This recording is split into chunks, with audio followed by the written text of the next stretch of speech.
The room is almost completely dark except for the pale light leaking through a narrow gap in the hotel curtains. Somewhere below, far beneath the quiet upper floors, trucks are already moving through the paddock gates, crates rolling across asphalt, mechanics speaking softly into radios, generators humming awake before sunrise. But inside the room, none of that can be heard clearly yet. Only the faint sound of air conditioning and the occasional movement of fabric when Max Verstappen shifts slightly beneath the blanket, still not fully asleep but not entirely awake either. On the chair beside the window rests a neatly folded Red Bull team jacket, gloves placed carefully beside it, a race schedule lying face down on the small wooden table, as though the hours ahead have already been memorized enough times to no longer require reading. There is something strange about these mornings before a race. Not dramatic, not loud, just strangely suspended, as though the entire world outside is waiting for noise to begin, while inside this room, everything still belongs to silence. For years, people watching Formula One have seen speed first. The overtakes, the victories, the flashes of cameras after podium celebrations. But speed always arrives later. Before all of it comes this quieter world that few people ever really see. Long hotel corridors before dawn, elevator rides without conversation, airport terminals glowing softly at impossible hours of the night, the silence surrounding someone whose life has become permanently connected to motion. Max opens his eyes slowly. No alarm rings. Years inside racing have trained his body into routines that rarely need reminders anymore. He lies still for a few moments, staring toward the ceiling while the room remains dim and cool. Somewhere beyond the curtains, another country waits outside, another circuit, another crowd already gathering near the gates hours before practice sessions begin, another weekend expected to become spectacle, but not yet. For now, there is only the strange calm that always exists before engines start. He sits up slowly, resting his feet against the carpet. The room carries the familiar temporary feeling of modern travel.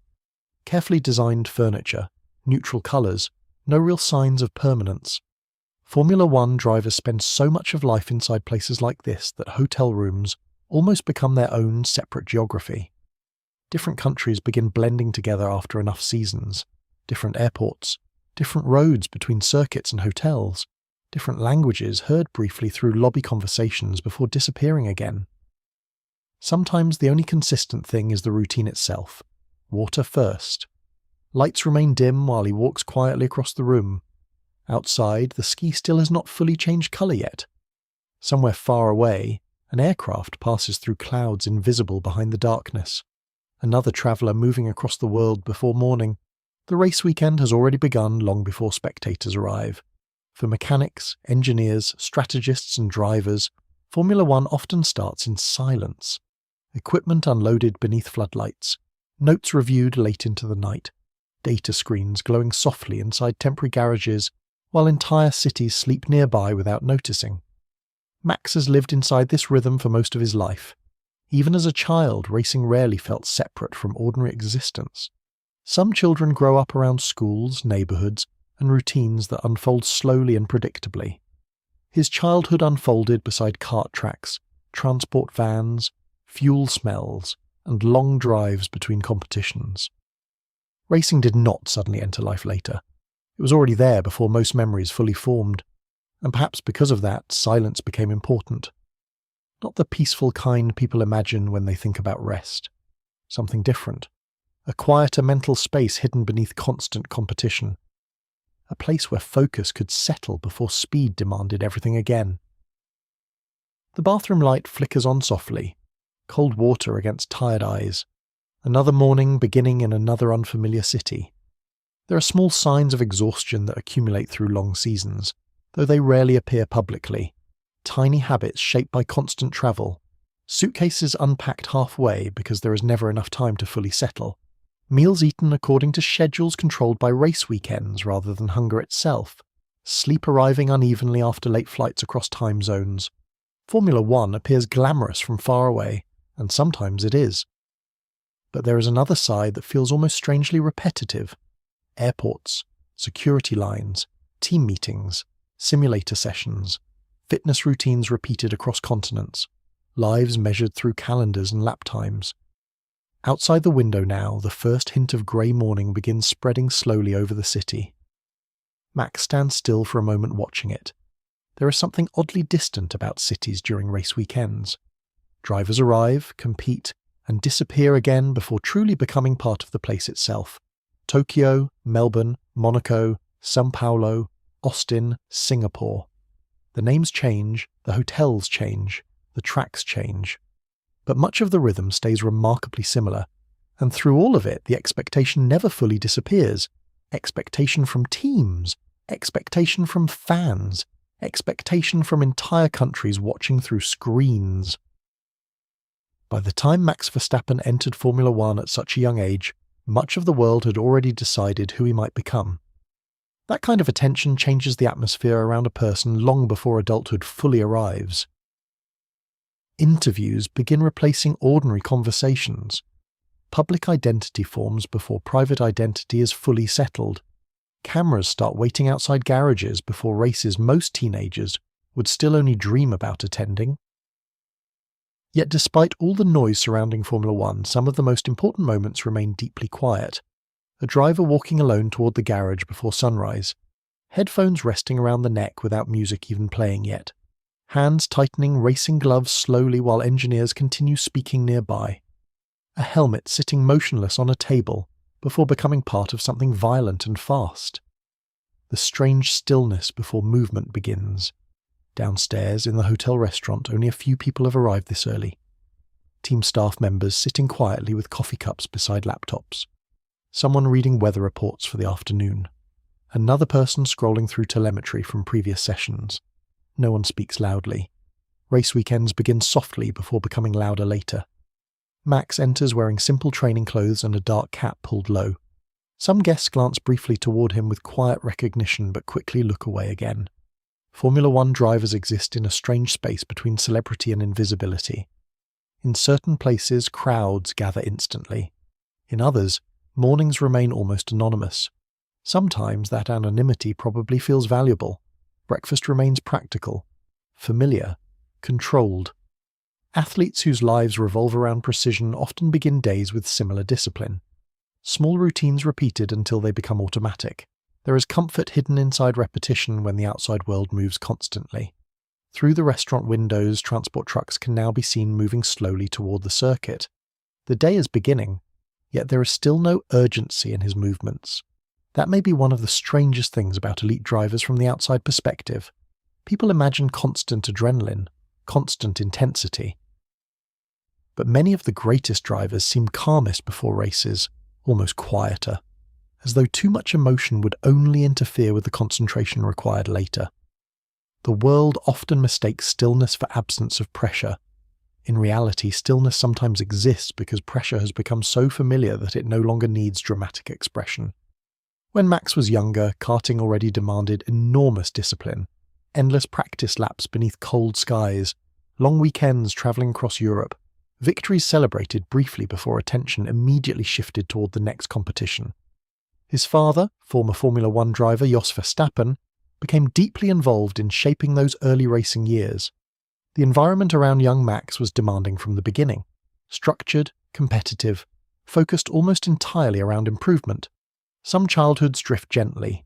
His moved quickly, early mornings loading carts into trailers, wet circuits beneath grey weather, quiet drives home after races where mistakes were analysed carefully, long hours spent understanding corners, braking points, tyre behaviour, and racing instincts before most children fully understood what professional pressure even meant. And somewhere inside all those years, racing stopped being separate from identity itself. It became rhythm, a way of existing. Back upstairs in the hotel room again, the jacket is no longer folded over the chair. The day has advanced slightly now, messages arriving through the phone screen, team schedules, timing adjustments, weather updates. Another race weekend organising itself minute by minute. Outside the circuit, fans are already beginning to gather. Some arrive before sunrise, many wear orange clothing, flags draped around shoulders, children carrying helmets waiting hopefully for signatures. Formula One creates devotion unlike almost any other sport because supporters follow not only victories, but entire emotional journeys unfolding over years. They watch drivers grow older in public, watch rivalries evolve, watch personalities sharpen beneath pressure. For Max, that attention expanded rapidly after success arrived. Winning changes atmosphere, not only around races but around ordinary life too. The cameras stay longer after interviews, questions become heavier, expectations grow sharper, every expression gets analysed, every silence interpreted, every difficult race transformed into headlines before the weekend even fully ends. Yet despite everything surrounding Formula One, there are still these quieter moments untouched by spectators. A hallway before the elevator doors open, rain tapping softly against hotel glass while reviewing race notes, the hum of simulator equipment late at night inside team headquarters, the silence inside a car moments before lights go out. Sometimes those invisible moments shape a driver more than the visible ones. The circuit now waits beneath cloudy morning light. Inside the Red Bull garage, mechanics move carefully around the car with practiced efficiency. Equipment cases open and close with soft metallic sounds. Tyre blankets already warming. Computer screens flickering awake.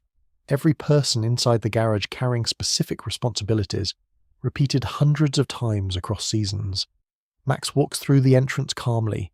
There is almost no dramatic energy, only routine, brief conversations, quiet acknowledgements, engineers discussing setup adjustments while mechanics continue preparing the car. Formula One garages before sessions rarely resemble the loud spectacle television broadcasts create later. Early hours feel closer to workshops, focused, technical, controlled.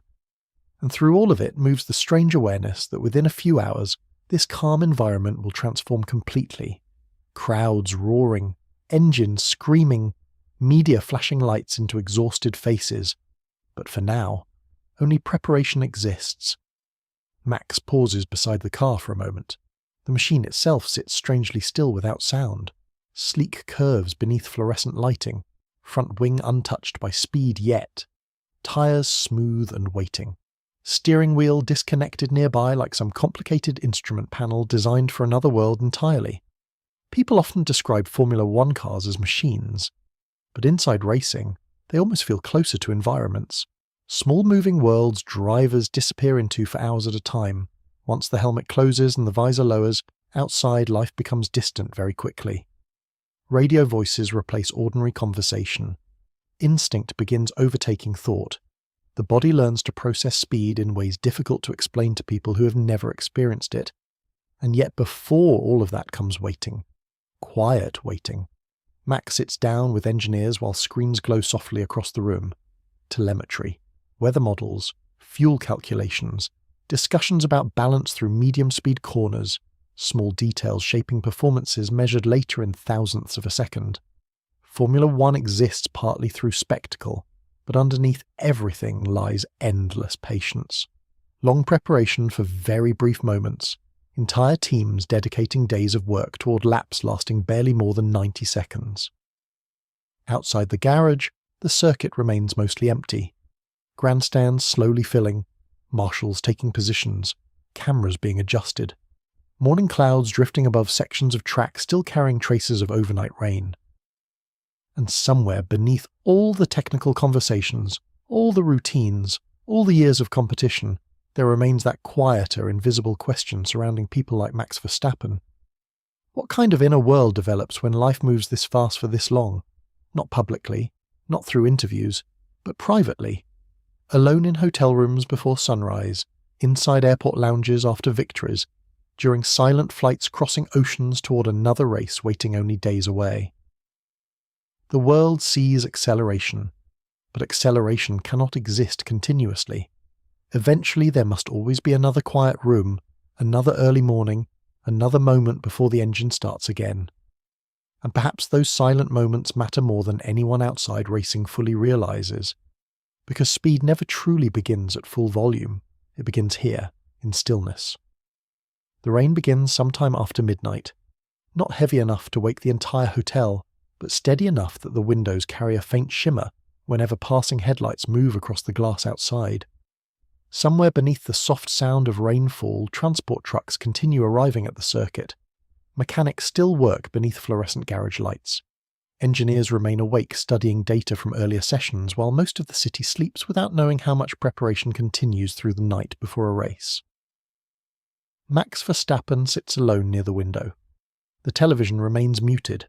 A laptop screen glows faintly on the desk nearby, still displaying telemetry traces from the simulator session completed earlier that evening. Coloured lines crossing black backgrounds, tiny measurements of speed and braking pressure transformed into information teams study obsessively. But for now, he is not looking directly at any of it. His attention stays fixed on the rain moving slowly downward across the glass. Tomorrow the circuit may feel completely different. Wet tracks change atmosphere in Formula One. Everything becomes quieter at first. Tyres spraying mist through corners, engines sounding strangely distant behind walls of water. Grandstands covered in dark umbrellas. Drivers forced into deeper concentration because visibility narrows until instinct begins replacing certainty. Perhaps that is partly why rain often lingers in memory longer than dry races do. It slows the world slightly. And slowing things down inside Formula One is rare. Max has spent most of life surrounded by movement. Even childhood rarely stayed still for very long.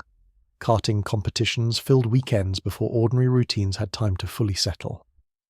Other children learned seasons through school calendars and neighbourhood routines. He learned time differently, through circuits, through championships, through endless drives between competitions stretching across Europe. There were mornings when frost covered kart tracks before sunrise, while engines warmed slowly in the cold air. Afternoons where rain turned corners slick beneath grey skies, while parents and mechanics stood beneath temporary shelters watching lap times. Long evenings driving home after races while darkness covered highways outside the van windows. Racing became normal so early that ordinary life sometimes existed around it, rather than separate from it. And competition inside those early years was rarely gentle. People often describe talented young athletes through romantic language afterward. Natural ability, destiny, gifted instincts. But the reality surrounding elite development usually feels far more repetitive than magical. Endless practice laps, constant correction, tiny improvements repeated over years until they become invisible to outsiders. Young Max spent enormous amounts of time simply driving, corner after corner, track after track, learning how cars behave at limits most people never experience. The rain outside grows heavier now. Across the room, a race suit hangs carefully near the closet door. Bright team colours visible even in low light. Sponsors printed neatly across fabric that tomorrow will become soaked with heat inside the cockpit. It is strange how ordinary these objects appear when resting silently. Gloves, helmets, suits. They look almost delicate before speed transforms them into equipment connected with risk and pressure. The world usually encounters racing only during visible moments, the overtakes, the crashes, the podium celebrations. But much of Formula One actually unfolds through waiting. Waiting in garages before sessions begin, waiting inside airports after races finish, waiting inside hotel rooms while cities outside continue living ordinary lives. There is a quiet isolation hidden inside global sports that many people never fully notice, especially for someone whose career began so young. As Max grew older inside karting, the environment around him sharpened. Expectations increased steadily. Stories about his talent travelled quickly through racing circles long before Formula One became reality. Adults watched carefully from trackside fences. Team managers studied results. Conversations about future potential followed him from competition to competition. Children often sense pressure long before understanding it intellectually. A certain silence after mistakes. The emotional weight inside conversations during drives home. The subtle difference between ordinary participation and serious ambition. For Max, racing was never treated casually. His father understood the sport intimately, understood how difficult Formula One truly was, understood how narrow the path could become between possibility and failure. That knowledge shaped much of the environment surrounding those early years. Discipline became constant. Precision became expected. And somewhere within all of it, childhood slowly intertwined with professional preparation. The rain eventually softens again near morning. By the time Max wakes, pale grey light has already filled the sky outside. Water remains pooled across streets near the circuit. Team buses move carefully through wet roads, while security staff stand beneath covered entrances sipping coffee from paper cups. Another race day beginning quietly before crowds fully arrive. Inside the paddock, everything smells faintly different after rain. Cooler air, damp concrete, electrical equipment humming beneath temporary structures, mechanics walking carefully around slick garage floors while radios crackle softly through headsets. Max walks through the paddock wearing headphones, though no music plays yet. Many drivers do this before races, sometimes for concentration, sometimes simply to create distance. Public attention inside Formula One can become exhausting when every movement attracts cameras. Headphones create invisible walls without requiring explanation. Fans call his name from barriers nearby. Some wave flags, others hold small helmets or photographs waiting hopefully for signatures. He acknowledges them briefly while continuing toward the garage. The strange thing about fame in modern sports is how quickly people begin constructing identities around public figures they never truly meet. Fans know statistics, interviews, rivalries, victories. Yet the quieter parts of life remain hidden behind controlled glimpses. Hotel rooms before dawn, silent flights after disappointing races, the emotional exhaustion that accumulates across seasons measured through constant performance. Perhaps that hidden space matters more than the visible one. Inside the garage, engineers continue reviewing overnight weather data. The race may begin under damp conditions now, tyre strategies changing constantly depending on cloud movement above the circuit. Formula One teams live inside probabilities, thousands of calculations trying to control environments that ultimately remain unpredictable. Max sits down quietly near the back of the garage. A mechanic passes carrying tyre blankets folded carefully over one arm. Another adjusts equipment near the front wing. Screens display track temperatures updating every few seconds. No one wastes movement unnecessarily. The atmosphere feels focused but calm. Experienced teams understand panic rarely improves performance. There is an interesting contradiction inside elite racing. The outside world experiences Formula One as chaos and intensity. But internally, the best teams often move with remarkable stillness. Small gestures, controlled conversations, systems repeated until they feel almost ritualistic. Max removes the headphones slowly. For a few minutes, nobody speaks directly to him. That silence itself feels important somehow. Not awkward, not empty, just familiar.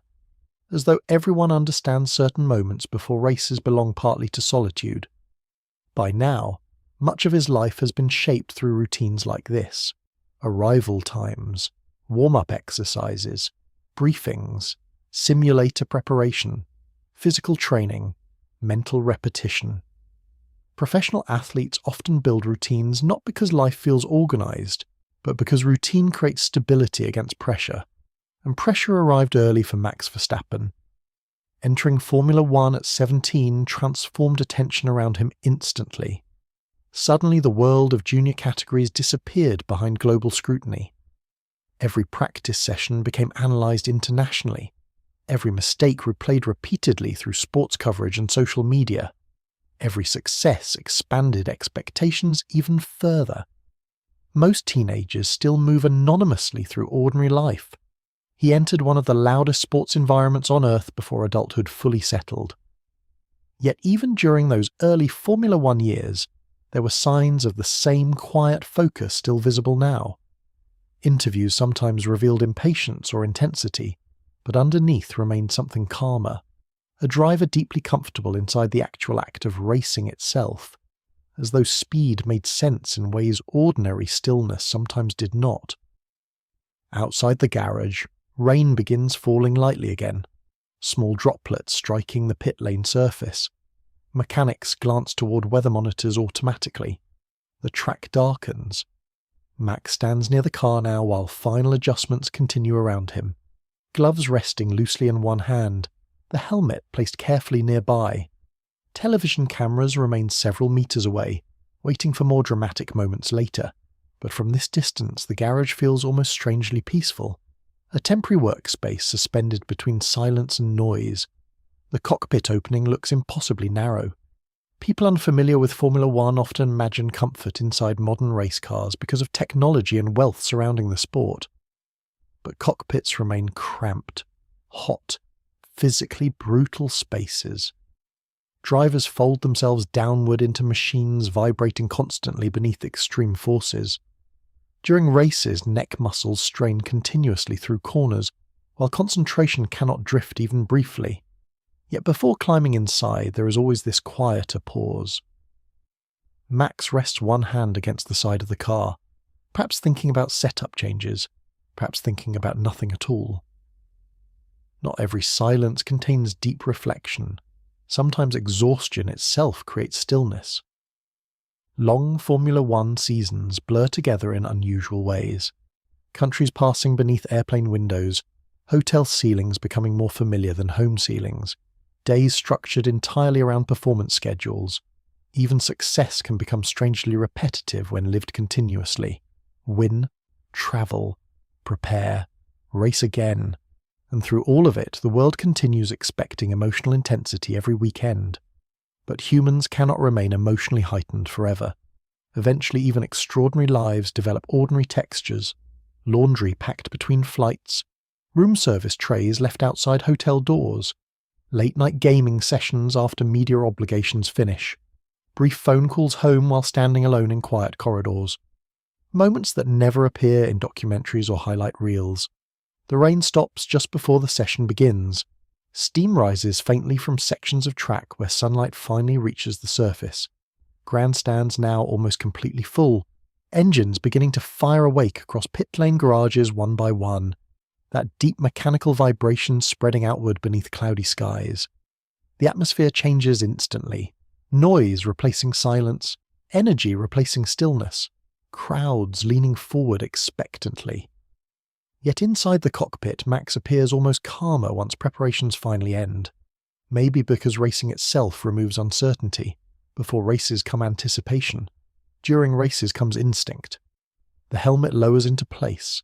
Visor reflecting garage lights briefly before darkening. Radio checks begin. Engine revs rising sharply now. Mechanics wheel the car slowly toward pit lane while spectators erupt somewhere beyond the barriers. And for a moment, just before movement begins, there is another strange silence hidden beneath all the sound. A private silence. The final quiet breath before speed takes over completely again. The circuit lights glow against damp asphalt while evening slowly settles over the city beyond the track. Practice sessions have already ended hours earlier, yet parts of the paddock remain awake. Mechanics continue working beneath fluorescent garage ceilings. Engineers sit surrounded by screens filled with data traces and sector comparisons. Somewhere in the distance, compressed air hisses briefly before disappearing again into the larger, mechanical hum surrounding Formula One after dark. Most spectators are gone now. The grandstands that thundered with noise earlier have become rows of empty seats facing a quiet circuit. Plastic wrappers drift slowly across walkways.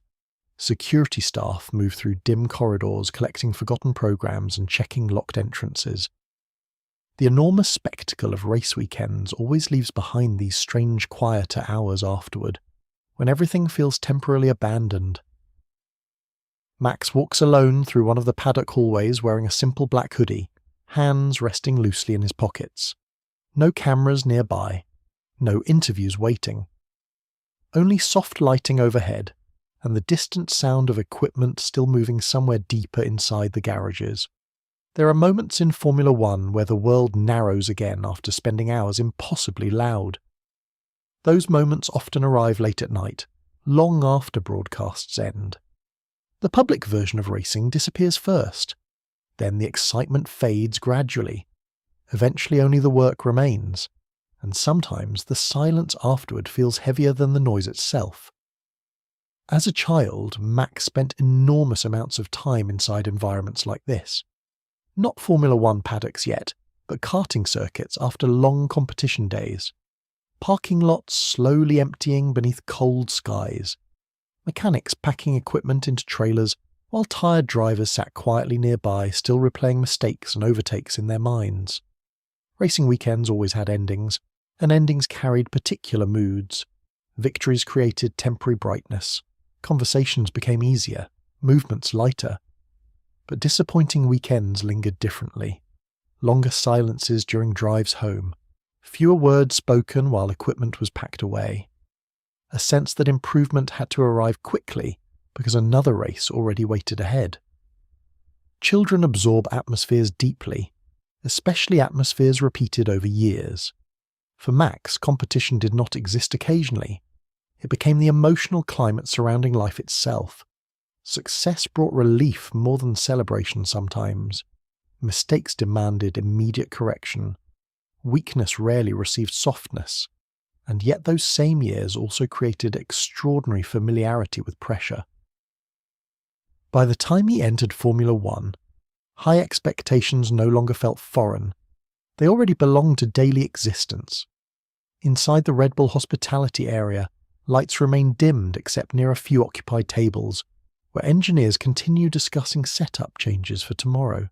Coffee cups scattered beside laptops, half-finished notes written across printed telemetry sheets.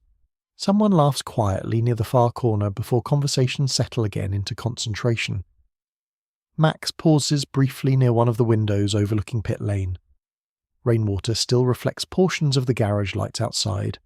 The cars now sit motionless beneath covers, transformed once again from living machines into silent shapes resting under artificial light. It is strange how quickly Formula One shifts between extremes. Earlier, those same cars screamed through corners at terrifying speeds. Now they wait completely still, while mechanics walk quietly around them holding tablets and tool cases. Perhaps people change similarly inside racing. Public intensity, private stillness, one existing beside the other constantly. Max eventually sits alone at a small table near the back of the room, a protein shake untouched beside his phone, messages continuing to arrive across the screen from team staff, friends, family members, media obligations, sponsors. Modern athletes rarely disappear completely anymore. Attention follows continuously through devices even after leaving circuits behind. The world keeps reaching inward, and silence becomes harder to protect. Yet some people inside high-performance environments seem to build internal distance over time, a quieter centre untouched by surrounding noise. Not coldness exactly, more like emotional economy. Energy preserved carefully because too much external attention can exhaust a person permanently. Max has sometimes appeared that way publicly. Brief answers during interviews, minimal emotional display after victories, an almost unusual calm during moments where others expect visible drama. Perhaps growing up inside racing taught him early that emotional energy could not be wasted carelessly. Seasons are too long, expectations too constant, competition too relentless. Outside the window, a few mechanics wheel tyre equipment slowly across pit lane. The night air carries that faint smell unique to race circuits after sessions finish. Damp rubber, fuel traces, warm electronics cooling gradually beneath darkness. Formula One paddocks become strangely peaceful once crowds disappear. Like temporary cities finally resting after performing all day. And tomorrow everything begins again. Morning briefings, track walks, media interviews, qualifying pressure. Crowds expecting perfection from people who remain human underneath uniforms and sponsorship logos. Sometimes it becomes easy to forget how young Max still was during the beginning of his Formula One career. 17 years old, entering an environment filled with experienced drivers, international scrutiny, political pressure inside teams, and constant public judgment. Most people at 17 are still discovering ordinary adulthood. He entered one of the most demanding professional sports environments on Earth. The adaptation happened publicly, every improvement visible, every error magnified. And because Formula One moves quickly, little time existed for gradual adjustment. New races arrived continuously before emotional processing from previous weekends fully ended. Drivers learned to compartmentalize partly because the calendar demands it. Disappointment cannot linger too long, neither can success. Everything keeps moving. The hotel room later that night feels colder than before. Max enters quietly, carrying a backpack over one shoulder. Outside, rain has stopped completely now. The city lights below stretch outward beneath low clouds, while distant traffic continues moving through wet streets. Another unfamiliar skyline viewed briefly before departure again in only a few days. The temporary nature of Formula One life shapes people in subtle ways. Suitcases never fully unpacked. Favourite routines recreated inside constantly changing environments. Sleep schedules shaped more by travel logistics than natural rhythm. Some drivers embrace the movement easily. Others seem gradually worn down by it across years. But regardless of personality, the constant motion leaves marks eventually. Max places the backpack near the desk and stands silently near the window for several moments. No television now, no music, only the muted sound of the city beneath glass. There is something deeply solitary about hotel rooms after race weekends. Even surrounded by thousands of people all day, athletes often return afterward into sudden silence. Public energy disappears instantly once doors close behind them, and in those moments, identity can feel strangely uncertain, not because success disappears, but because public identity and private existence rarely move at the same speed. The world outside sees Max Verstappen, the driver, world champion, race winner, aggressive competitor, one of the defining talents of modern Formula One. But inside quiet rooms late at night, there is still simply a person whose life has unfolded almost entirely around performance since childhood. Someone who learned discipline early. Someone shaped through repetition and expectation long before fame fully arrived. Perhaps that creates unusual emotional landscapes internally. A constant awareness that life never completely slows down. Even rest becomes preparation. The shower runs briefly. Steam fills part of the room while tomorrow's race schedule remains open across the desk nearby. Timing sheets, strategy notes, small reminders of how little separation exists between one day and the next inside Formula One seasons.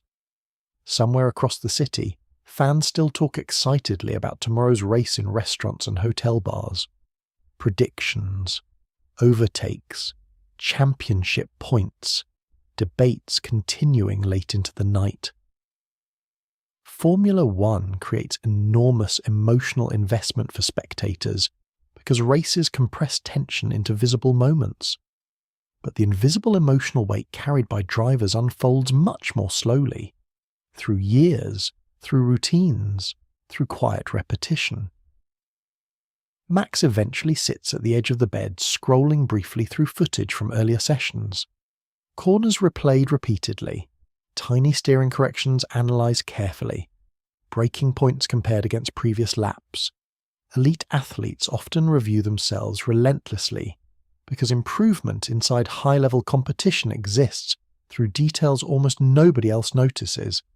Milliseconds, tiny reactions, invisible hesitations. The difference between extraordinary and merely excellent becomes frighteningly small, and maintaining that edge year after year requires enormous internal discipline. People often imagine confidence as loud certainty, but many elite performers experience confidence differently, more quietly, built through preparation rather than emotion, a trust in routine developed over thousands of repetitions. Perhaps that explains why Max often appears calmest nearest to competition itself. The preparation already happened long before. Now only execution remains. Outside, the clouds begin separating slightly, a few stars appearing faintly above the city. The hotel room grows quieter as midnight passes. Tomorrow the circuit will become loud again, cameras following every movement. Commentary voices building tension around every session. The world demanding spectacle once more. But for now, silence still belongs to the room. And maybe these quiet hours matter more than anyone watching from outside fully understands. Because people shaped by constant speed eventually begin searching unconsciously for stillness. Not dramatic stillness. Just small moments untouched by expectation. Rain against windows, empty hallways after midnight, the feeling of removing headphones after long days, a hotel room where no one asks questions for a while. Perhaps that is why certain athletes seem emotionally distant sometimes, not because they feel less, but because their inner lives become crowded from carrying performance continuously across years. Max lies back slowly against the pillows while city light glows faintly across the ceiling. Tomorrow another race begins, another crowd, another cycle of pressure and precision. But tonight remains suspended quietly between everything, and somewhere inside the stillness before sleep finally arrives, the noise of Formula One fades far enough away for him to simply exist outside the movement for a few hours, not the champion, not the public figure. Just someone listening to distant traffic beneath unfamiliar skies while another season continues carrying him forward. Morning arrives gently over the circuit. Clouds move slowly across pale blue skies while sunlight begins reflecting from the metal structures surrounding the paddock. Team personnel are already awake long before spectators enter the grandstands. Coffee machines hum inside hospitality units. Mechanics wheel equipment carefully through narrow garage spaces. Security gates open one section at a time, while television crews prepare cameras that will soon broadcast the race across millions of screens around the world. Inside the Red Bull garage, the atmosphere feels quieter than most people would expect on race day. No shouting, no dramatic speeches, only routines unfolding with careful precision. A mechanic wipes rain residue from part of the front wing. Engineers sit studying overnight strategy simulations while soft radio chatter drifts intermittently through headsets. Someone adjusts tyre pressures. Another reviews weather forecast again, even though conditions now appear stable. Max arrives wearing team gear and a dark backpack slung over one shoulder. He nods briefly towards several staff members before disappearing into the back of the garage, where drivers often prepare privately before sessions begin. The hallway there is narrow and softly lit, lined with equipment cases and temporary workstations. The further away from pit lane a person walks, the quieter everything becomes. And perhaps that quiet matters most on days like this. Race days create strange emotional environments, hours of waiting compressed around relatively short periods of extreme concentration, entire weekends narrowing toward a single afternoon where preparation either aligns perfectly or unravels quickly through tiny mistakes. Outside, crowds continue filling the grandstands. Orange smoke already drifts faintly upward from one section, where Dutch fans gather together waving enormous flags. Formula One supporters often arrive carrying emotional histories with drivers stretching back years.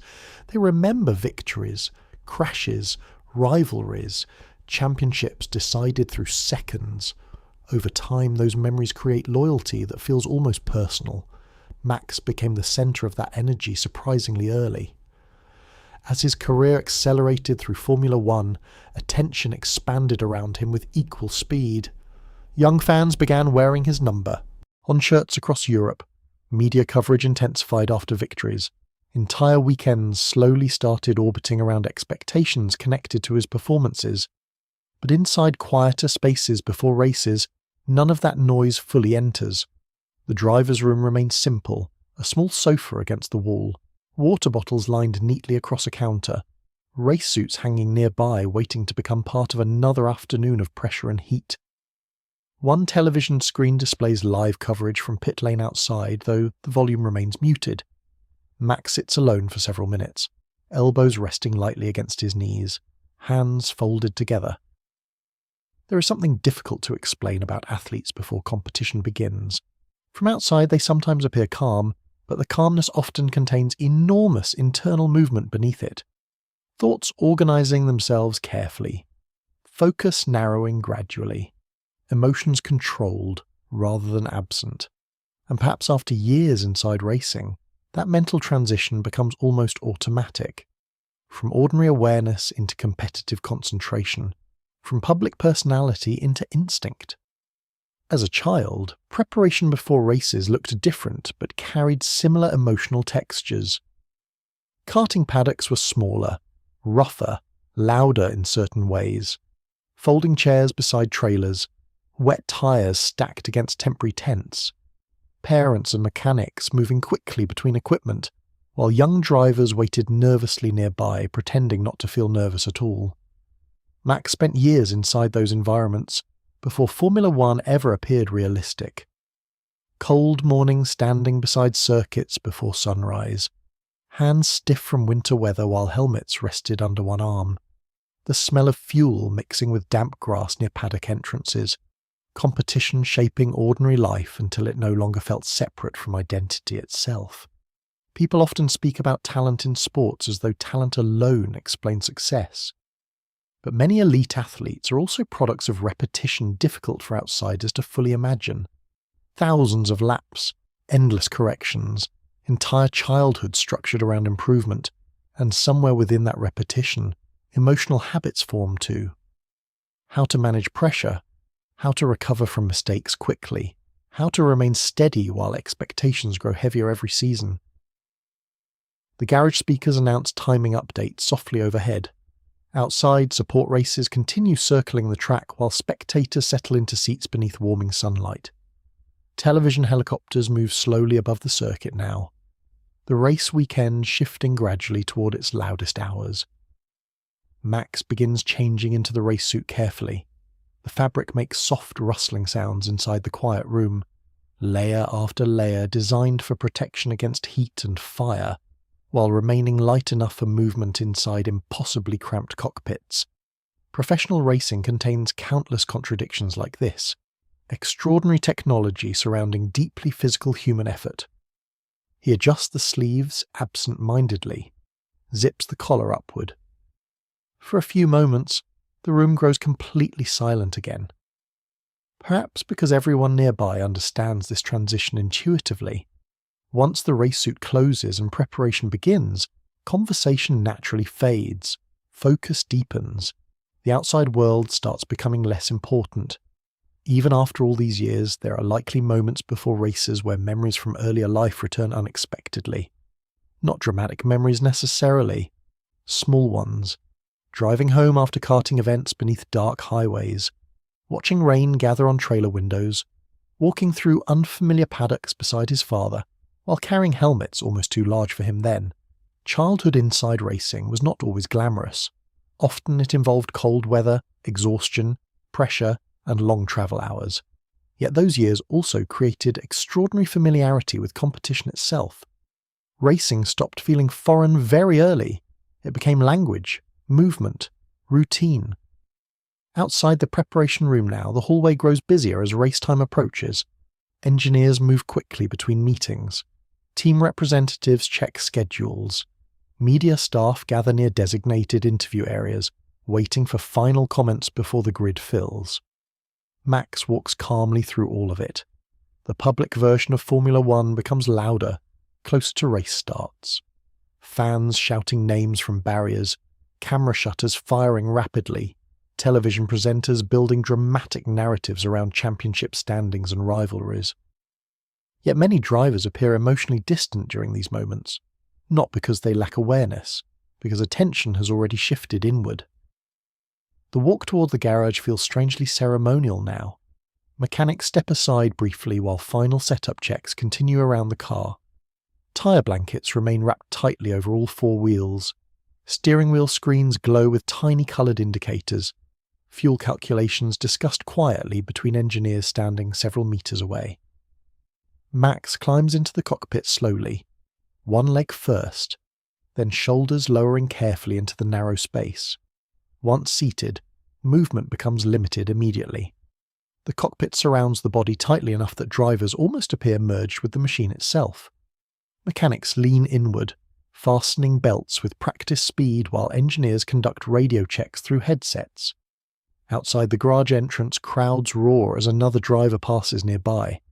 Inside the cockpit, Max remains almost motionless, only his eyes moving occasionally behind the visor. Perhaps this is one of the strangest parts of Formula One from a human perspective. Before races, drivers spend enormous amounts of time sitting still, waiting, preparing mentally, conserving emotional energy before demanding complete concentration for hours afterward. Stillness before violence, silence before acceleration, the engine finally starts. A deep vibration spreads through the garage instantly. Mechanics step backward while heat begins shimmering faintly behind the rear of the car. The sound is physical more than audible at close range, a pressure moving through concrete floors and chest cavities simultaneously. And yet, even inside all that noise, the driver often enters deeper focus rather than distraction. Max pulls slowly toward pit lane. Sunlight reflects sharply from the visor now. Grandstands fully packed. Flags moving wildly above crowds already standing long before the race itself begins. Television cameras tracking every movement. The formation lap remains several minutes away. Cars line the grid one by one beneath enormous overhead screens, displaying championship graphics and national flags. Team personnel crowd around each cockpit making final adjustments. Some drivers speak quietly with engineers, others stare straight ahead without expression. Max sits surrounded by noise yet somehow separate from it. This separation may be necessary. Formula One demands immense awareness without emotional overload. Drivers must react instantly while remaining calm enough to process enormous information continuously.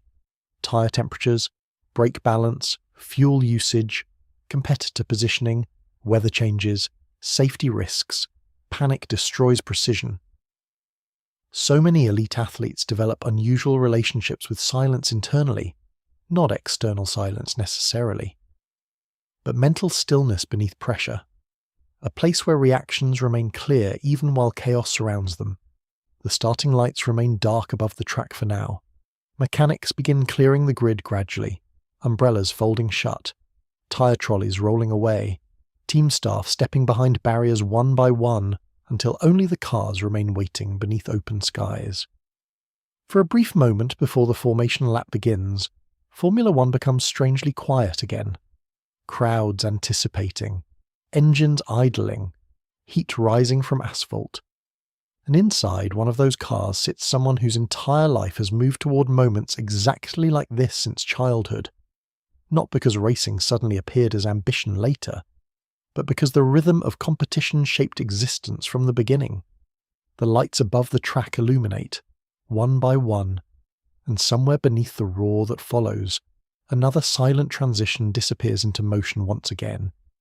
The first corner arrives almost immediately. 20 cars compressing together beneath roaring engines while thousands of spectators rise instinctively from their seats. Tyre smoke drifts briefly across the circuit. Front wings pass within centimetres of each other at impossible speed. Television commentators raise their voices sharply, while helicopters circle overhead tracking the movement from above, and inside all of it, Max Verstappen remains intensely quiet. Not externally, internally. The strange thing about elite racing is how much silence exists within the mind during moments that appear chaotic to everyone else. Decisions happen too quickly for ordinary thought. Instinct takes control. The body reacts before language forms. Breaking points arrive and disappear. Tiny corrections through the steering wheel alter entire trajectories. The world narrows into movement, timing, and sensation. Everything unnecessary falls away. Perhaps that is one reason some drivers become so deeply attached to racing, not only for speed itself, but for the rare mental state speed creates. A complete narrowing of awareness where outside noise finally disappears. No interviews, no headlines, no expectations, only the next corner. The race settles gradually after the opening laps. Cars spread farther apart across the circuit while engineers begin relaying strategy updates through radios. Sunlight flashes repeatedly across helmets moving through long sections of track bordered by packed grandstands. Heat rises visibly from the asphalt now, tyre temperatures climbing, brake systems glowing faintly beneath aerodynamic bodywork during heavier braking zones. Inside the cockpit, the air feels heavy and hot. Drivers breathe through constant vibration. Neck muscles strain through high-speed corners, while concentration remains uninterrupted lap after lap. Television broadcasts cannot fully communicate the physical exhaustion, unfolding beneath the calm exterior viewers see through helmet visors, And yet from the outside, Max often appears almost unnaturally composed during races. Minimal movement, minimal wasted energy, a steadiness shaped over years. As a child in karting, races felt physically different but emotionally similar. Smaller engines, lower speeds, simpler equipment. Yet the emotional pressure already existed. Young drivers learning quickly that mistakes carried consequences, learning how tiny errors could erase entire weekends of preparation. Max spent years developing comfort inside competition before adulthood arrived. Long practice days beneath changing weather, wet gloves drying beside portable heaters, engines rebuilt late into the evening while mechanics spoke quietly nearby. Victories celebrated briefly before attention shifted immediately toward the next event. The rhythm never slowed for very long. Perhaps that environment taught him early that racing rewards consistency more than emotion. One weekend alone means little inside careers measured through seasons. The work continues regardless of outcomes. Around lap 20, clouds begin gathering again above the circuit. The sunlight fades gradually behind darker skies moving across the horizon. Engineers monitor weather radar constantly now. Formula One races often become partly psychological once conditions begin changing. Teams guessing, drivers adapting corner by corner, tiny strategic decisions capable of altering entire results. Rain always changes atmosphere immediately. Spectators pull jackets tighter. Track surfaces darken subtly. Drivers begin searching instinctively for grip in different places. Inside the cockpit, Max hears calm voices through the radio discussing possible rainfall within several laps. He answers briefly, controlled, focused, no unnecessary conversation. The world outside racing often imagines Formula One drivers as permanently adrenaline-driven personalities, fearless, loud, reckless. But many successful drivers actually seem remarkably controlled emotionally. Perhaps because survival at those speeds demands discipline more than aggression. Real racing is not chaos. It is controlled risk repeated precisely. The first droplets arrive entering a medium-speed corner near the back section of the circuit. Tiny marks appearing briefly across the visor. Within seconds, the atmosphere changes completely. Cars move more cautiously through braking zones. Tire grip shifts unpredictably beneath corners that felt stable only moments earlier. Grandstands ripple with nervous energy while team radios become busier instantly. And somewhere beneath all the tension, Max seems to settle even deeper into concentration. Rain races often reveal something essential about drivers. Not only skill, but emotional balance. Wet conditions punish panic immediately. The track becomes unpredictable. Visibility disappears behind spray. Confidence and restraint must exist simultaneously. As a child, many of his karting years unfolded in difficult weather conditions across Europe.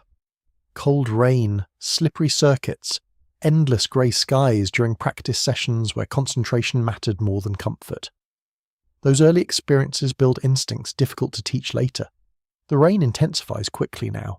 Spray erupts behind the cars in enormous white clouds, while spectators disappear beneath umbrellas across the grandstands.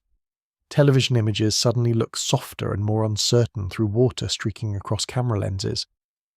Inside the cockpit, visibility narrows dramatically. Corners emerge late through mist. Braking references become harder to see. The entire world reduces itself to fragments of movement appearing through water and vibration. And still the calm remains, perhaps not perfect calm, but functional calm, enough to continue operating clearly while the environment destabilizes. Somewhere beyond the circuit, traffic slows beneath the same storm now crossing the city. People shelter beneath storefronts. Hotel windows darken beneath rainfall. Ordinary life continues outside the boundaries of Formula One, while inside the track, drivers navigate entirely different realities measured through reflexes and instinct. Max has lived inside these separate realities for most of a life. The public world watching, the private internal world remaining unreachable. During races, that internal distance may become largest of all, because once concentration fully takes over, personality itself almost fades temporarily. There is no space left for performance beyond the actual act of driving, only reaction, precision, rhythm. The rain eventually begins easing near the final third of the race. A faint dry line appears gradually across parts of the circuit, while teams debate strategy through frantic calculations. Pit crews prepare different tyre compounds simultaneously, mechanics standing ready beneath garage lights, while engineers speak rapidly into radios. Formula One races often become emotional marathons for teams, but inside the car emotion must remain smaller, useful only when controlled. Max continues circulating with the same quiet intensity visible since the opening laps, the body absorbing heat, vibration and exhaustion while the mind remains fixed forward, lap after lap after lap. People watching from outside sometimes misunderstand what long-term elite performance actually feels like internally. They imagine constant excitement, constant emotional peaks. But sustained excellence usually depends on routine more than intensity. Habits, discipline, repetition strong enough to function even during exhaustion. Perhaps that is why certain champions appear emotionally restrained publicly.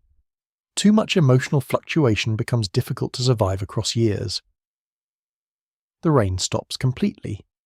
Clouds separate slowly overhead, while sections of the crowd begin standing again, sensing the race entering its final phase.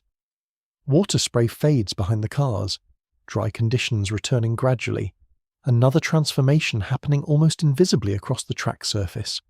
Inside the cockpit, Max's gloves remain damp against the steering wheel, sweat gathering beneath layers of fireproof fabric. The body tired now in ways spectators rarely fully notice, yet the focus continues uninterrupted. There are moments late in races where drivers probably experience something close to isolation, despite being surrounded by millions of viewers worldwide. The cockpit becomes its own enclosed environment. Radio voices arriving from distant engineers. Outside, noise reduced beneath the helmet. The world existing only through narrow visual fragments rushing forward continuously. Perhaps those moments feel strangely peaceful sometimes. Not relaxing, but singular. A complete removal from ordinary existence. The checkered flag finally appears beneath brightening skies. Crowds erupt instantly. Engines rise, pit walls explode into movement and celebration. Yet even after races end, there is often a delay before emotion fully returns to drivers themselves. The concentration unwinds slowly, the body still operating at competitive intensity, while the external pressure suddenly disappears. Max crosses the line and continues around the cool-down lap. The speed reduced now, grandstands blurred beneath flags and smoke, marshals waving from the side of the track. For the first time in hours, the silence inside the helmet begins returning gradually. And perhaps those moments after races carry their own strange emotional emptiness. Not sadness exactly, more like release. The long build-up finished, the pressure temporarily dissolved, yet another weekend already waiting ahead somewhere beyond the horizon. Back inside the paddock later, celebrations move loudly through portions of the garage, while interviews begin immediately outside. Cameras, questions, headlines already forming before equipment even cools fully. But eventually all of that fades again too. The crowds leave, the circuit empties, transport crates close shut beneath artificial lights. And somewhere late at night, another quiet hotel room waits beneath another unfamiliar sky while the season continues moving forward endlessly. Because in Formula One, even extraordinary moments disappear quickly. Only the rhythm remains, travel, preparation, silence, then speed once more. The airport is almost empty when Max arrives. It is well past midnight now, and the fluorescent lighting inside the terminal gives everything a pale, artificial stillness. Cleaning machines move slowly across polished floors. A few exhausted travellers sit silently beside charging stations, while distant boarding announcements echo softly through wide corridors. Outside the enormous windows, rainwater reflects blue runway lights stretching into darkness. Race weekends rarely end at the circuit. They continue through hotel checkouts before dawn, security lines, private terminals, charter flights, and long hours suspended above oceans, while entire countries sleep beneath the aircraft unseen. Formula One seasons do not move gently from one place to another. They leap constantly across continents, carrying teams through changing climates and time zones faster than the mind can fully settle. Max walks quietly through the terminal wearing a dark sweatshirt and cap pulled low over tired eyes. A backpack hangs loosely from one shoulder. No cameras here, no crowds gathering against barriers, only fatigue now. The strange thing about elite sports is how quickly public intensity disappears once events finish. Hours earlier, thousands of people screamed from grandstands while commentators discussed championship implications with dramatic urgency. Now there is only the soft rolling sound of suitcase wheels across tile floors and the distant hum of airplanes waiting in darkness. Perhaps that contrast shapes athletes more deeply than most people realize, learning how to move instantly between spectacle and isolation, between noise and silence. The terminal cafe near the gate remains half open for late travellers. A single employee wipes counters beneath dim lighting while coffee machines hiss occasionally in the background. Max sits near the window for several quiet minutes, waiting for departure information to update across the screen above the gate. Outside, ground crews move slowly beneath rain jackets around the aircraft. Fuel hoses connected, cargo compartments closing, tiny figures working under harsh white floodlights against endless darkness. Formula One drivers spend enormous portions of life in transit like this, waiting between destinations, existing temporarily inside airports, hotel rooms, paddocks, and aircraft cabins without remaining anywhere long enough for permanence to form fully. Over time, movement itself becomes home more than any fixed place, and yet movement also creates loneliness difficult to explain. Not dramatic loneliness, a quieter version, the kind that arrives when every week unfolds inside another unfamiliar city. As a child, travel already shaped much of Max's world. Karting competitions required constant movement across Europe, small hotels near circuits, long drives through changing weather, meals eaten at irregular hours beside mechanics and family members between races. Some children remember school hallways most clearly from those years.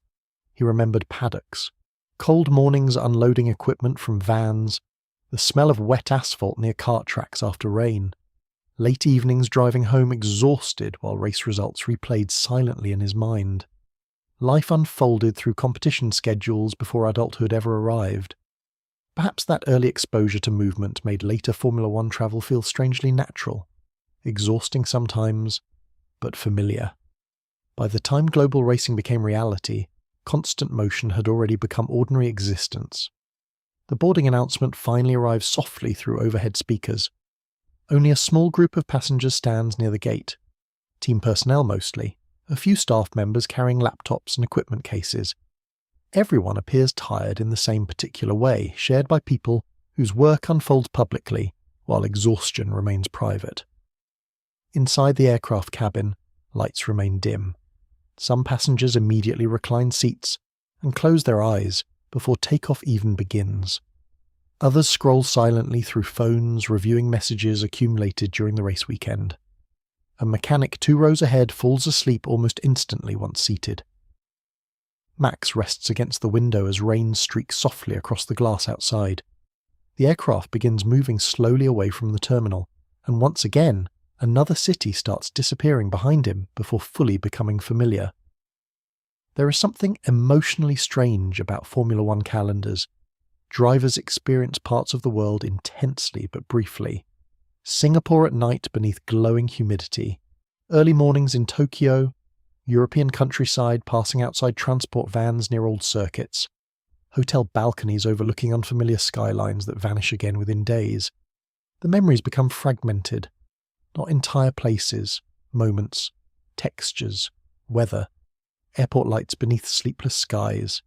The plane lifts gradually into darkness, city lights shrinking beneath cloud cover while engines settle into steady vibration. Inside the cabin, silence deepens almost immediately, window shades lowered, overhead lights fading softer, people disappearing into exhaustion one by one. Max remains awake, looking outward, though there is little visible now except occasional distant lightning flashing silently between clouds. Perhaps flights after races feel different from ordinary travel because the body remains suspended between emotional states. Competition has ended, yet the nervous system still carries traces of adrenaline and concentration. Sleep arrives unevenly afterward. The mind continues replaying small moments, corners, strategy calls, tiny mistakes, successful reactions. Professional athletes often exist inside cycles of constant review because improvement depends on remembering details others barely notice, and Formula One punishes forgotten details quickly. Across seasons, this endless analysis slowly shapes personality too. Drivers learn to compartmentalize emotions, learn how to move forward immediately after disappointment, learn how to survive public scrutiny without becoming emotionally consumed by it. Max experienced that scrutiny earlier than most. Every phase of his Formula One development unfolded under enormous attention. Youngest driver, youngest winner, championship contender, rivalries magnified internationally, success celebrated loudly, mistakes analysed endlessly. Modern sports rarely allow gradual growth anymore. Everything becomes visible instantly. Perhaps that visibility creates pressure difficult for outsiders to fully understand. Not only pressure to perform, but pressure to remain psychologically stable, while millions continuously observe success and failure in real time. The aircraft cabin grows colder as hours pass. Most passengers now sleep beneath soft overhead lighting. Somewhere near the back of the plane, quiet laughter emerges briefly before fading again. Outside the window, dawn begins forming slowly along the horizon in faint bands of silver-blue light. Another morning arriving above another ocean. The strange isolation of long flights often creates space for reflection, whether people seek it or not. There are no crowds at 30,000 feet, no interviews, no engines screaming through corners, only steady motion through darkness while thoughts drift freely across exhausted minds. Perhaps these hours became important for Max over the years. Small stretches of silence protected from constant visibility. Time where racing temporarily exists at a distance, not absent, never completely absent, but quieter. As dawn expands slowly outside, clouds below begin glowing softly beneath the early sunlight, endless white shapes stretching across the horizon while the aircraft continues forward toward another country waiting ahead. Formula One seasons sometimes seem almost unreal from far away. A travelling world moving independently from ordinary time. One weekend in Italy, another in Japan, then Mexico, Abu Dhabi, Las Vegas. The calendar folding geography into something compressed and accelerated. Yet inside all that movement, human routines continue quietly. Fatigue, recovery, preparation, solitude. Max closes his eyes briefly but does not fully sleep, perhaps because the body already anticipates the next schedule automatically. Media obligations after landing, team debriefs, simulator sessions later in the week, training, recovery, another race approaching almost immediately. People often imagine success eventually creating peace, but high-level competition rarely slows after achievement arrives. In many ways, expectations only grow heavier. The aircraft begins descending through clouds near sunrise. Below, another coastline appears gradually through gaps in the mist. Roads, harbours, buildings catching pale morning light. Another temporary arrival before movement begins again. Inside the cabin, passengers wake slowly. Seatbelts click shut. Window shades lift. Phones reconnect to networks and immediately begin receiving messages accumulated during the flight. The world returns quickly.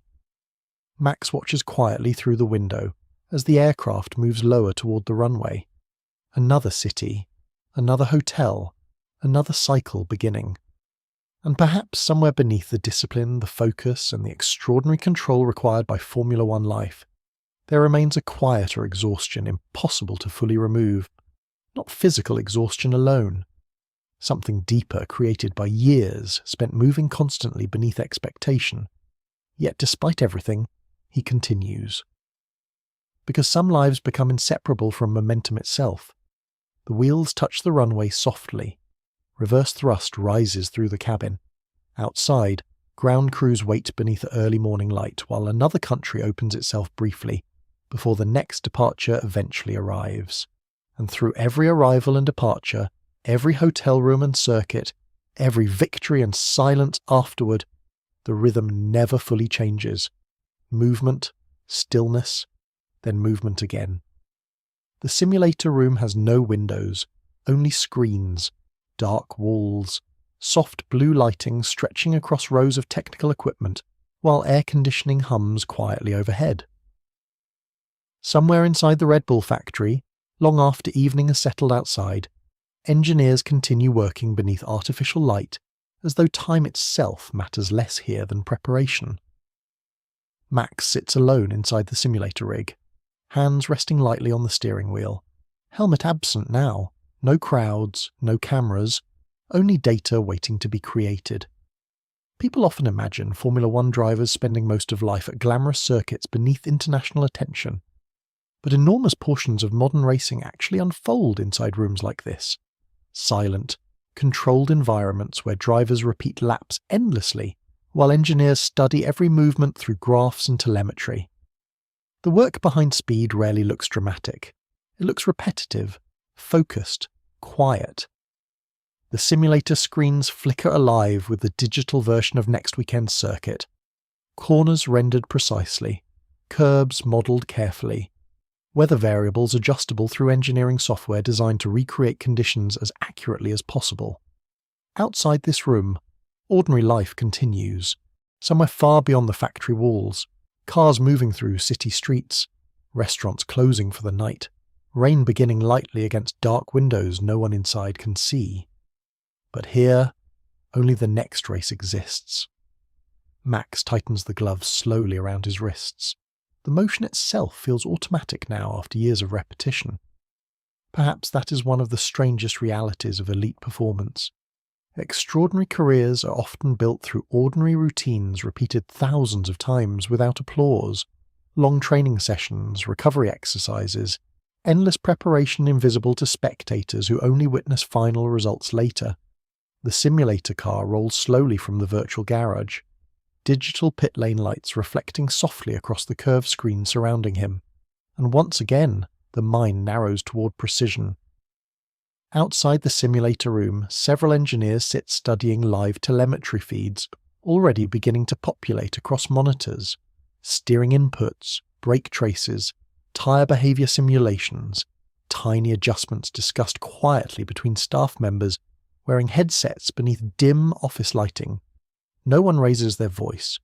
The atmosphere feels closer to a research lab than a sports environment, and maybe Formula One has always existed partly between those worlds. Athletic instinct combined with relentless technical analysis. Human emotion surrounded by systems designed to measure everything. Max accelerates onto the simulated circuit. The steering wheel vibrates subtly beneath his hands, while the virtual car moves through corners he has already memorized from years of racing. Yet memorization alone is never enough. Drivers continue refining details endlessly, because the margin separating victory from disappointment often becomes microscopic at this level. Milliseconds, tiny hesitations, invisible corrections, everything matters. As a child in karting, preparation looked far less technological, but carried similar intensity. Old tracks learned through repetition rather than simulation software. Corners understood through physical instinct developed lap after lap in changing weather conditions. Mistakes corrected immediately because competition weekends left little time for emotional recovery. Those early years built more than driving skill. They built endurance toward repetition itself, an ability to continue refining details long after others might become mentally exhausted. The simulator session continues for over an hour. Different fuel loads tested, different setups explored, engineers discussing tyre degradation models while Max circles the same virtual track repeatedly beneath the artificial night. The outside world would probably find the process strangely monotonous. Yet inside Formula One, monotony often becomes part of mastery. The greatest drivers rarely rely on inspiration alone. They trust systems, preparation, discipline repeated consistently enough to remain reliable under pressure. Eventually the session pauses. The screens dim slightly while engineers review collected data. Max removes the gloves quietly and leans back for a moment inside the simulator cockpit.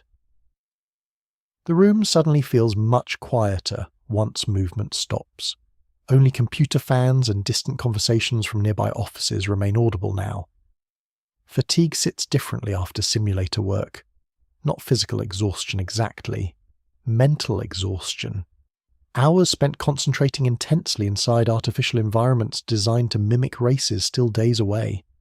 Sometimes modern Formula One seems almost detached from ordinary human rhythms. Preparation begins before arriving at circuits. Data analysed before weather even changes. Entire weekends rehearsed digitally before reality unfolds.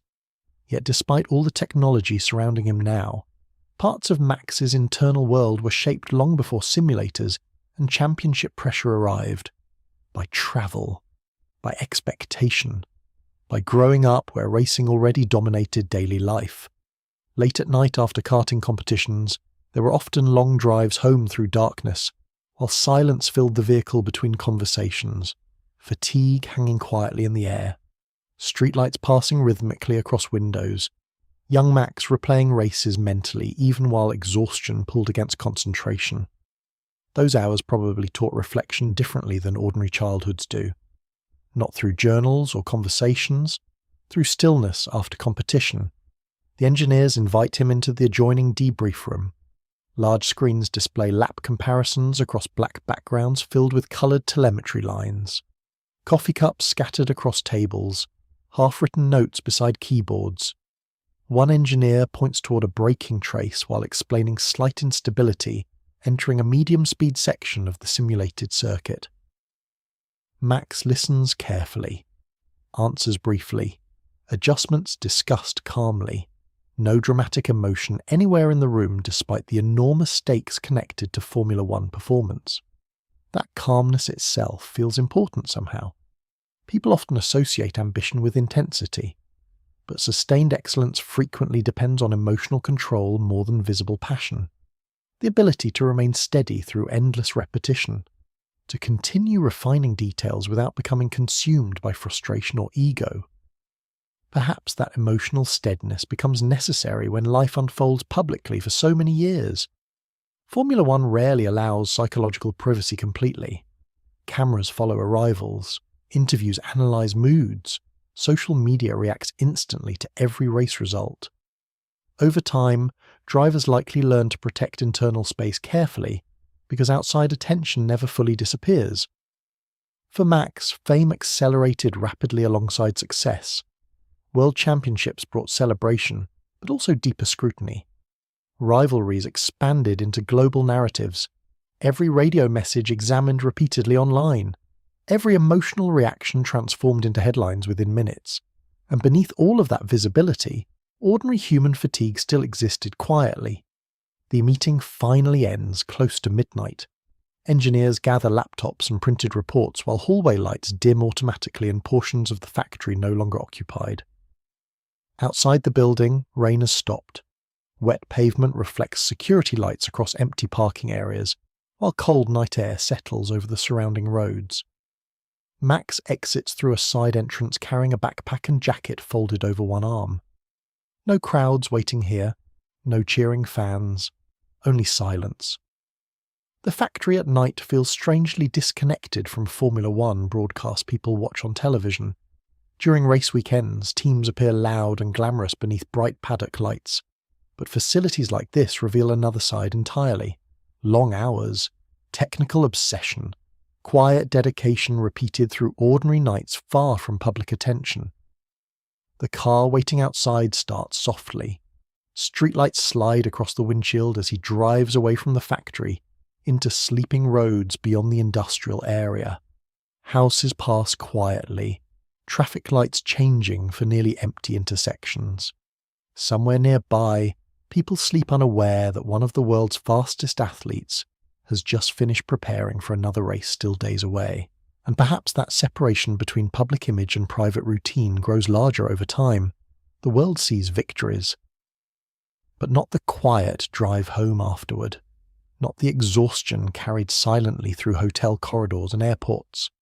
not the strange emotional stillness required to keep performing year after year inside such a demanding world. Rainwater still clings to the roads as the city moves past outside. Max drives without music for several minutes. Only engine noise and tyre sounds against wet pavement filling the car. Maybe silence becomes comforting after enough years surrounded by constant sound. Crowds, engines, interviews, expectations, noise arriving endlessly from every direction. Eventually, some people begin protecting quiet moments instinctively. Small stretches of stillness where nothing is required from them. No answers, no reactions, no performance, just movement through darkness beneath ordinary streetlights, while another season continues slowly unfolding ahead. The apartment building appears ahead through the wet night. Another temporary ending to another long day inside racing. Tomorrow the preparation begins again, because Formula One never truly stops moving for very long. Not outside, and perhaps not internally either. The apartment is quiet except for the refrigerator humming softly in the kitchen. No television, no music, only the muted sounds of a late-night city life filtering faintly upward through closed windows far below. Somewhere outside, tyres move across wet streets. A motorcycle passes briefly before fading into distance. Then silence settles again over the rooms. Max drops the keys gently onto the counter and stands still for a moment without turning on additional lights. After long days inside Formula One environments, ordinary silence can feel almost unfamiliar at first. The paddock is rarely quiet. Garages vibrate constantly with equipment, conversation, radio traffic, engines, cameras, and expectation. Even airports carry movement and noise that never fully disappear. But here, after midnight, the apartment feels suspended outside all of it. A different world entirely. The kitchen light casts a pale reflection across polished floors, while rainwater still clings faintly to the edges of his shoes. The backpack remains unopened near the doorway. Gloves still inside. Simulator notes folded somewhere between travel documents and headphones. Pieces of racing life temporarily resting in a domestic space that remains strangely untouched by the sport itself. Perhaps that separation matters, even for someone whose entire life has been shaped by racing. Max pours water slowly into a glass and walks toward the balcony doors. Outside, the city stretches beneath low clouds and scattered streetlights, apartment windows glowing in distant buildings, small rectangles of ordinary life continuing quietly through the night. People eating late dinners, someone reading beside a lamp. A child, probably asleep before school tomorrow morning, lives unfolding at completely different speeds. Formula One often feels disconnected from ordinary time, seasons measured not through months, but through circuits, through flights, through race weekends blending together across continents until years themselves begin feeling compressed. Drivers experience entire countries through fragments, hotels, airports, paddocks, motorcades, hospitality units, before moving again almost immediately. And perhaps after enough seasons, stillness becomes harder to fully trust. The balcony air feels cold against tired skin. Max leans quietly against the railing, looking downward toward the nearly empty streets below. The city here feels calmer than circuits. No crowds waiting behind barriers, no commentary voices building tension around every movement, just traffic lights changing for almost nobody. There are moments when elite athletes probably become difficult to separate from their public identities entirely. The world repeats their names constantly, builds narratives around victories and rivalries, creates emotional reactions to performances that become larger than ordinary human experiences. But eventually every athlete returns alone to rooms like this, without noise, without spectacle. And maybe those moments reveal more truth than podium celebrations ever do. As a child, evenings after races often carried unusual emotional atmospheres. Not always celebration, not always disappointment. Something quieter and harder to define. Exhaustion hanging in the air after entire weekends spent competing intensely. Equipment still unpacked near walls. Damp racing suits drying slowly overnight before another early morning departure. Racing shaped home life too. Not only the track itself, conversations during meals, Schedules built around competitions, travel plans replacing ordinary routines. Even silence became connected to performance in certain ways. A difficult race could alter the mood inside a room without anyone explaining why. A strong result could create temporary lightness before preparation immediately resumed again. Children learn emotional patterns quickly in environments like that. They learn how pressure moves through ordinary moments. The apartment clock reads nearly 2 in the morning now. Max finally moves back inside and sits near the edge of the sofa without switching on the television. The darkness remains mostly intact around the room, except for soft kitchen light behind him and faint city reflections entering through glass. Fatigue settles differently after years of constant travel. The body becomes accustomed to exhaustion in strange ways.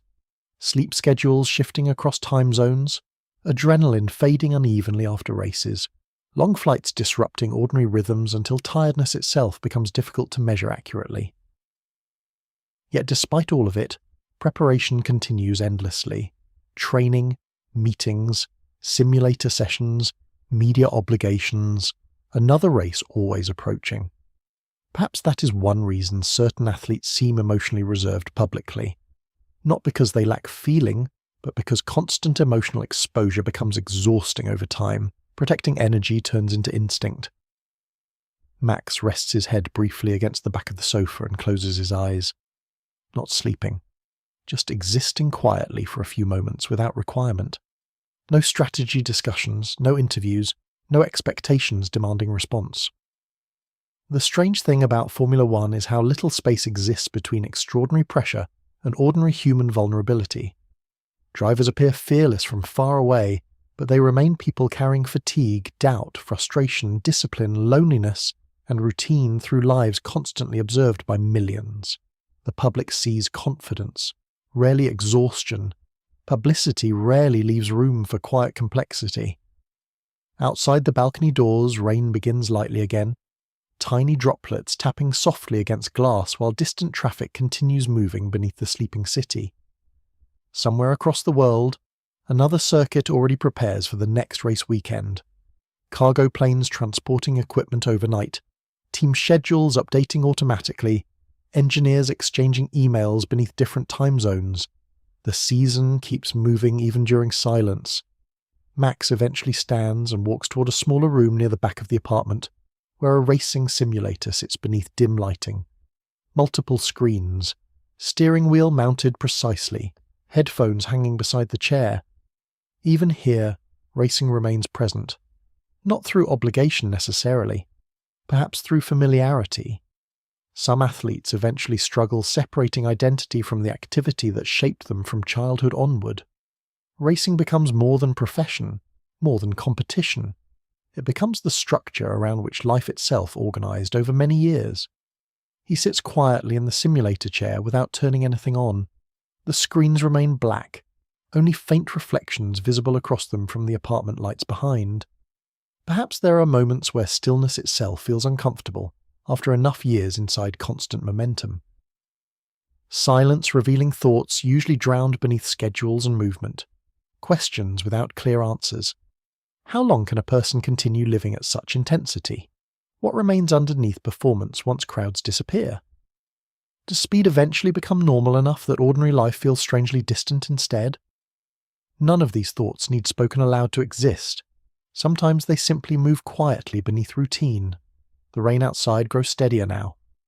Max finally powers on one of the screens, though not the simulator software itself. Just a replay from an older karting race stored among countless archived files. Grainy footage from wet European circuits years before Formula One.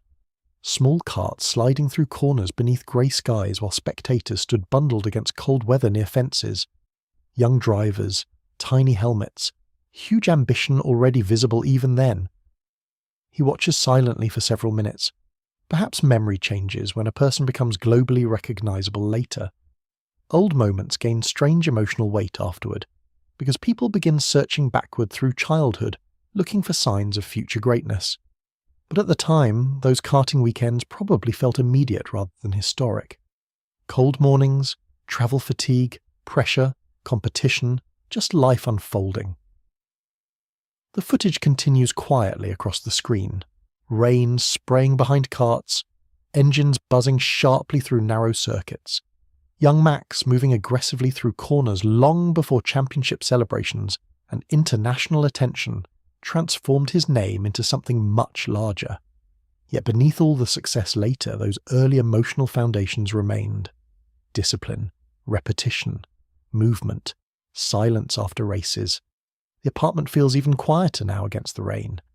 Eventually he switches the screen off again. Darkness returns fully to the room. And perhaps somewhere inside these late-night hours, far from circuits, far from crowds, far from headlines, exists the most honest version of life inside Formula One. Not dramatic, not glamorous, just a person shaped by years of speed sitting alone in silence while rain moves softly across the city outside.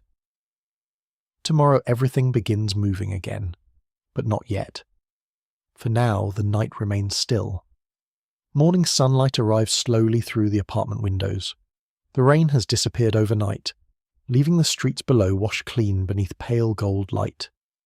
Delivery trucks move quietly through the city, while cyclists pass intersections still damp from the storm. Somewhere nearby, someone opens a cafe for the day. Chairs arranged outside, coffee machines warming awake. Ordinary routines beginning again across a world mostly untouched by Formula One. Inside the apartment, the silence remains soft. Max wakes later than usual. No immediate flight today. No race schedule waiting within the next few hours. The rare emptiness in the calendar feels unfamiliar enough that he stays in bed for several moments simply listening to the quiet around him. Air moving faintly through the ventilation system. Distant traffic far below. The absence of engines and radios and hotel hallways.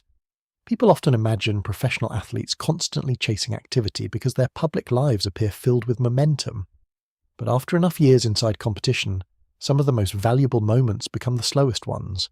A morning without urgency, coffee without conversation, time existing without countdowns attached to it. Stillness becomes a kind of recovery. He walks barefoot across the apartment toward the kitchen, while sunlight spreads gradually across the floor behind him. The city outside looks calm now beneath clear skies. No crowds gathering, no media waiting, just buildings catching morning light one window at a time.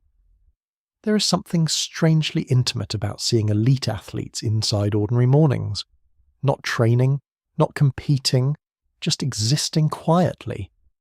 Because public identity often removes small human moments from perception, people begin imagining drivers only through helmets, interviews, statistics, rivalries. Yet most of a life still unfolds through ordinary gestures invisible to cameras. Opening curtains, making coffee, standing silently near windows while another day begins. Max rests against the kitchen counter, holding the warm mug carefully between both hands. The exhaustion from travel still lingers faintly beneath the surface. Long seasons create cumulative tiredness, difficult to remove completely. Even during breaks between races, part of the mind remains connected to preparation already approaching ahead. Simulator sessions scheduled later in the week. Media appearances, training routines, another country waiting soon enough. Formula One rarely leaves people entirely alone mentally. Perhaps that is why some drivers eventually begin protecting private routines with unusual intensity. Simple things become important when so much of life unfolds publicly. Quiet apartments, familiar meals, gaming sessions late at night with friends online, small rituals untouched by cameras. Outside, sunlight reflects sharply from nearby windows now. The city feels slower than the racing world, more patient. And maybe patience becomes difficult after years spent living at Formula One speed. As a child, moments of stillness between competitions probably felt rare too. Karting schedules filled weekends continuously, training occupied weekdays, travel consumed family routines. Even school life often existed around racing commitments rather than separate from them. There were likely mornings where young Max woke already thinking about corners from previous races. Mistakes replayed mentally before breakfast. Future competitions approaching constantly in the background of ordinary life. Children raised inside elite sports environments sometimes learn discipline before emotional balance fully develops.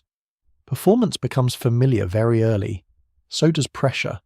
so does the strange awareness that success and disappointment can alter the emotional atmosphere around adults dramatically. And once those patterns settle deeply enough, they rarely disappear completely later. Max walks toward the smaller room where the simulator sits dark and silent now in daylight. The equipment looks almost ordinary beneath morning sun. Steering wheel, racing seat, monitors asleep behind reflective screens.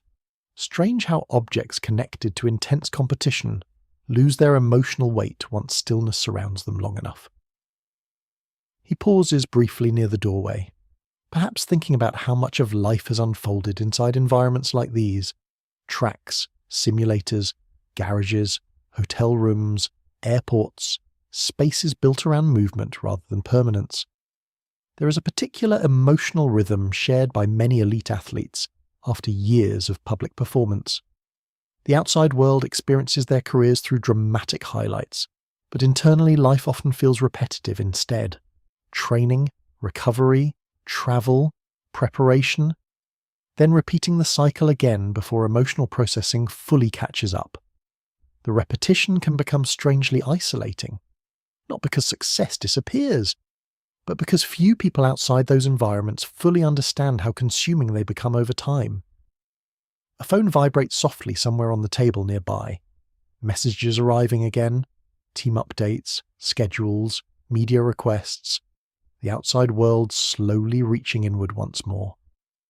Max leaves the phone untouched for several minutes. Instead, he opens the balcony doors slightly and lets cold morning air move quietly into the apartment. The sounds of the city become clearer immediately. Bicycle chains clicking faintly, conversations drifting upward from the street below, someone laughing briefly near the cafe across the road. Ordinary life, so close physically, yet emotionally distant in certain ways. Formula One drivers spend years existing inside highly controlled environments, meals scheduled carefully, physical condition monitored constantly, public appearances organised precisely. Even emotional reactions become analysed through media narratives afterward.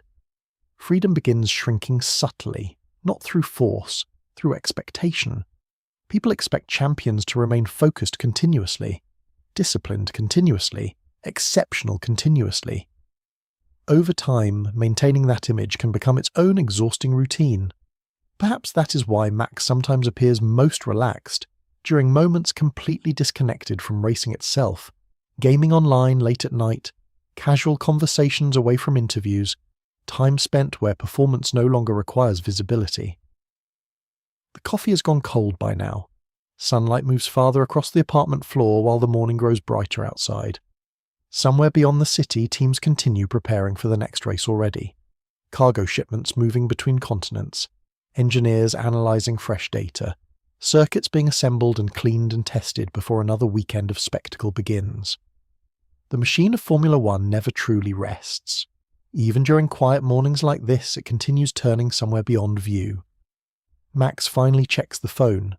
Several unread messages, one from the team discussing upcoming travel logistics, another containing simulator timing adjustments, friends messaging about online racing later tonight. Different versions of life overlapping inside the same screen, public and private existing side by side constantly. He responds briefly to only a few, then sets the phone back down again. Perhaps silence must sometimes be chosen deliberately once life becomes loud enough. Not complete isolation, just temporary distance from expectation. The balcony doors remain open while cool air drifts through the room, and for a little while, the apartment no longer feels connected to Formula One at all, just another quiet place above an ordinary city morning. A person standing alone in sunlight with nowhere immediate to be, no helmet waiting nearby, no engines warming in garages, no cameras watching for reaction, only stillness. Yet even here, traces of racing remain impossible to fully remove, the body shaped by routine, the mind already anticipating future preparation subconsciously. The awareness that calm moments are temporary because movement always returns eventually. Perhaps that becomes the real rhythm of a life built around speed, not constant motion, but the endless transition between motion and silence, one always waiting quietly behind the other, and somewhere deep beneath the discipline, the championships, the public image, and the years of competition, there remains someone who has spent almost an entire lifetime learning how to exist inside that rhythm without ever fully escaping it. By late afternoon, the sunlight begins fading behind slow-moving clouds. The apartment grows quieter again as the city outside transitions toward evening. Office windows darken one floor at a time. Traffic thickens along wet streets below. Somewhere in the distance, church bells echo faintly across rooftops before disappearing beneath the sound of passing trains. Max sits near the dining table with a laptop open in front of him. Not race footage this time, just ordinary things, messages, schedules, a few clips from online racing sessions friends sent earlier in the day. The atmosphere inside the room feels relaxed in a way Formula One paddocks rarely allow. No urgency, no team radios, no strategic conversations unfolding every few minutes. Yet even during quieter days, racing never moves very far away. It exists beneath everything now, like weather always presents somewhere beyond the horizon. The laptop screen reflects softly against the darkening room, while evening settles slowly across the city outside. Max scrolls through headlines briefly, race analysis already circulating online from the previous weekend, discussions about strategy choices, tyre management, championship implications. Public interpretation begins immediately after every event, often before drivers themselves have fully processed the experience emotionally. Modern athletes live beside constant commentary. Millions of opinions arriving endlessly. Praise, criticism, speculation, expectation. Over time, learning how to remain emotionally steady beneath all that noise becomes almost as important as performance itself. Perhaps that emotional discipline began earlier for Max than most people realize. As a child, karting already introduced competition not just physically, but psychologically. Other drivers fighting for opportunities, parents watching intensely from fences, results shaping futures long before adulthood. Even at small circuits, pressure carried real weight because everyone understood how narrow the path toward professional racing could become. The atmosphere around young talent is rarely gentle. People begin expecting things early, and expectations change how silence feels. Sometimes silence means concentration, sometimes disappointment, sometimes exhaustion too deep for conversation. The apartment lights remain mostly off now except near the kitchen and the soft glow from the laptop screen. Outside, rain threatens again but has not started yet. The sky carries that heavy grey stillness appearing before evening storms. Max closes the laptop and leans back quietly in the chair. There are moments between race weekends where time feels strangely suspended for Formula One drivers, not fully resting, not fully preparing, existing somewhere in between. The body recovering while the mind already turns unconsciously toward the next circuit ahead. A difficult way to truly relax. Perhaps after enough years, constant anticipation becomes permanent. The phone buzzes softly again. Another media request. An interview opportunity connected to championship coverage. He ignores it for now. There is something revealing about the moments athletes choose silence over visibility. Public life often encourages constant exposure. More interviews, more access, more reactions. But some people seem instinctively protective of quieter spaces within themselves. Max has often appeared that way. Not unfriendly, just selective. As though certain thoughts belong privately rather than publicly. Maybe growing up inside racing taught him early that too much exposure can become emotionally dangerous. Every visible reaction creates another narrative. Every emotional moment becomes material for interpretation. Eventually, silence itself starts feeling safer. Outside the apartment, the first drops of rain finally begin striking the balcony railing. Small sounds at first, then steadier. The city lights blur slightly behind water gathering on the glass. Rain seems to follow Formula One memories strangely often. Wet karting circuits, storms above racetracks, midnight airports reflecting runway lights beneath dark skies. Hotel windows streaked with water while engines echoed somewhere far away in memory. Perhaps because racing already carries emotional tension naturally, weather simply deepens the atmosphere around it. Max stands and walks toward the balcony doors again. The rain outside grows heavier quickly now. Streetlights below reflecting gold across wet pavement, while pedestrians hurry beneath umbrellas along narrow sidewalks. From above, the city appears softer during storms, edges blurred slightly, movements slower. He watches quietly for several minutes, and maybe this is where the real emotional centre of a life like his exists, not during races themselves, but during pauses afterward. The moments where adrenaline fades and only ordinary human stillness remains. People often think extraordinary lives feel extraordinary constantly, but most lives, even unusual ones, are still built mostly from quiet moments. Fatigue after long travel, coffee growing cold beside unread messages, rain against apartment windows, the feeling of sitting alone after the world stops watching temporarily. As darkness settles outside completely, Max walks toward the bookshelf near the living room wall. A few trophies sit there among ordinary objects almost casually, championship reminders integrated quietly into domestic space rather than displayed dramatically. That contrast feels important somehow, because no matter how public success becomes, daily life still continues through ordinary rooms and evenings. The trophies themselves remain silent, metal and glass reflecting soft apartment light, physical evidence of years spent under pressure few people could sustain comfortably. But perhaps championships alone never explain a person completely.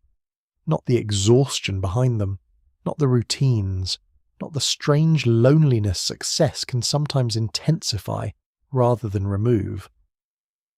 The rain pounds harder now. Thunder rolls faintly somewhere beyond the city.